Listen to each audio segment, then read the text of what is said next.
Detective Sam Rodriguez was known for his sharp instincts and relentless pursuit of justice. It began with a faint whisper that Sam heard while reviewing case files late at night. "Detective Rodriguez, you missed something," it said. He looked around, but his office was empty. He tried to ignore it, but the voice persisted, growing louder each night.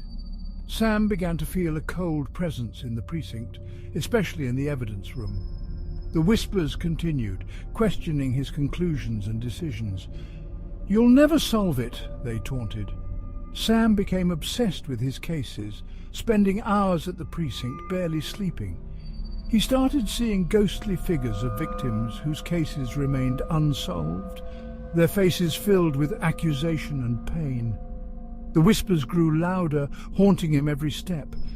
Years ago, Sam had been unable to solve a high-profile case, leading to the victim's family suffering for years without closure.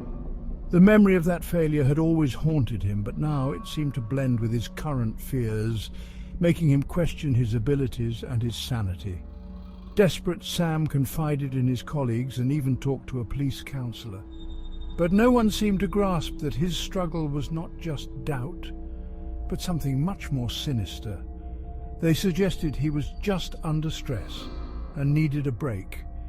His family worried about his state of mind, urging him to take some time off. But Sam couldn't. There was no way he would just give up. The whispers became more insistent. "You cannot escape your failures," they cried. Sam started seeing the ghostly figures more frequently, their spectral forms following him everywhere.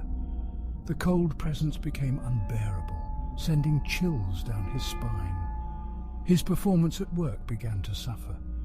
He became paranoid and inefficient at work, seeing ghostly figures in the shadows. He couldn't tell what was real and what was a figment of his tortured mind. He started doubting his sanity, wondering if he was truly losing his grip on reality. One night, as he was alone in the precinct, the whispers became a roar.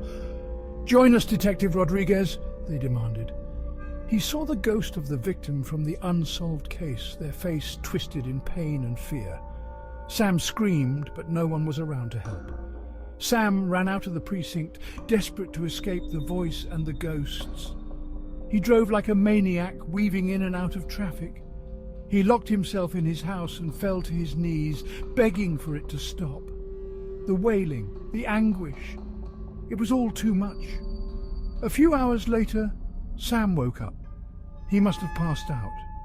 For a moment he thought it all had passed, but they returned in a fury. The whispers turned into a furious hiss. "You cannot escape us, Sam!" they roared. Sam felt the warmth in his body turn cold like ice that ran deep in his bones. The agony. It felt as if someone had shot a poisonous serum into his veins. Sam screamed in pain, but his voice was swallowed by the hissing ghosts as soon as he opened his mouth. This pain and torment continued for half an hour before it simply ceased in an instant, as quickly as it had some. And then an eerie silence. Sam passed out again and awoke a few hours later as the sun began to peek through his curtains. He realized that the precinct had a dark history, with several unexplained deaths and accidents.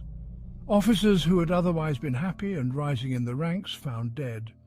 Some by hanging, others by what was ultimately classified as self-inflicted gunshot wounds. But no one, including the families, could make sense of how these officers went from being seemingly happy and well to suddenly being found dead. It just didn't add up. But there was no evidence to support their suspicions.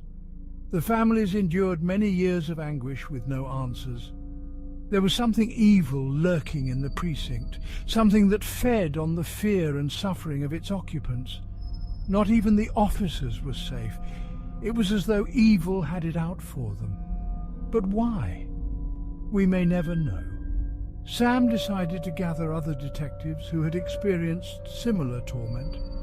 They found strength in each other's stories, many of which were heard for the very first time and had been ongoing for years. It was terrifying and devastating for everyone involved. No answers, no clue as to why it was happening, and no relief. They all had families to provide for and were driven in part by the loss of their colleagues to mysterious deaths to press on in an effort to find justice. Many years on, and justice and answers have still remained elusive. What do you do when even law enforcement is helpless? Don't ask questions, don't stick your nose into matters that you may never be able to walk away from. Run! Get out while you can. Any other city will do. And you, have you ever heard whispers in the dark? Have you ever felt a cold presence that chills you to the bone?